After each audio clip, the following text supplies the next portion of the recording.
ప్రతినిధుల భేటీ. సో 12 పేజీల చూస్తూ నా బెంచ్ని తప్పించుకునే ఎత్తుగడ విచారణ చివరిలో విస్తృత ధర్మాసనాన్ని కోరడమా కేంద్ర ప్రభుత్వంపై సిజేఐ జస్టిస్ బిఆర్ గవాయ్ ఆగ్రహం. వాదనలు ముగించాకే నిర్ణయం తీసుకుంటానని స్పష్టీకరణ. ట్రిబ్యునల్ సంస్కరణల చట్టంపై విచారణ 7కు వాయిదా. కేంద్ర ప్రభుత్వం తన ధర్మాసనం నుంచి తప్పించుకోవాలని చూస్తుందని సుప్రీంకోర్టు ప్రధాన న్యాయమూర్తి జస్టిస్ బిఆర్ గవాయ్ వ్యాఖ్యానించారు.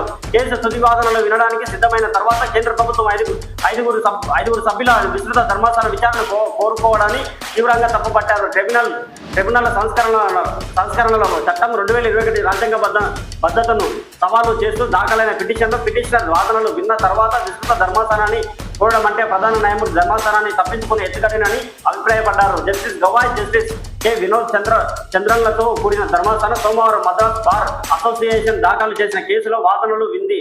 ఈ సందర్భంగా అటార్నీ జనరల్ ఆల్ వెంకటరమణి విస్తృత ధర్మాసనాన్ని కోరుతూ దరఖాస్తు చేశామని చెప్పారు. కేంద్ర ప్రభుత్వం ఇలాంటి ఎత్తుగడలను పాల్పడుతుందని మేము ఊహించలేదు అని మరో 20 రోజుల పదవీ విరమణ చేస్తున్న సిజేఐ అన్నారు. ఈ కేసులో కేంద్ర ప్రభుత్వం అనేది నా బెంచ్ను తప్పించుకునే ఎత్తుగడ జరుగుతుందని సో సిజేఐ జస్టిస్ బిఆర్ గవాయ్ ఆగ్రహం వ్యక్తం చేసినట్ట కేంద్ర ప్రభుత్వం పైన. సో సిగాచి మృతులకు కోటి ఇచ్చారా? ప్రమాద బాధ్యులను అరెస్ట్ చేయలేదేమి? రాష్ట్ర ప్రభుత్వాన్ని ప్రశ్నించిన హైకోర్టు నిపుణుల కమిటీ నివేదికపై 2 వారాల్లోగా అఫిడవిట్ దాఖలు చేయండి. బాధితులకు ఇప్పటిదాకా చెల్లించిన పరిహారం వివరాలను తెలియజేయండి. సర్కారును ఆదేశించిన న్యాయస్థానం తదుపరి విచారణ 20కి వాయిదా. 12 పేజీలు వదలొచ్చు. సో ఎస్ఎల్బిసి సొరంగాన్ని టైగర్ రిజర్వ్ అడ్డంకి లేనట్టే. న్యూ ఆస్ట్రేలియన్ విధానంలో తవ్వకం 4 మీటర్ల వరకే బ్లాస్టింగ్ వేవ్స్ పరిమితం. పని ప్రారంభించాకే ఆడిట్ ఏర్పాటుపై స్పష్టత. సీర్ జోన్ ఉంటే క్రాస్ సెక్షన్ చేసుకొని టన్నెల్ తవ్వకాన్ని పూర్తి చేసే దిశగా కసరత్తు నిపుణులు. సో వారంలో సర్వే పూర్తి తర్వాత 15 రోజులు నివేదిక.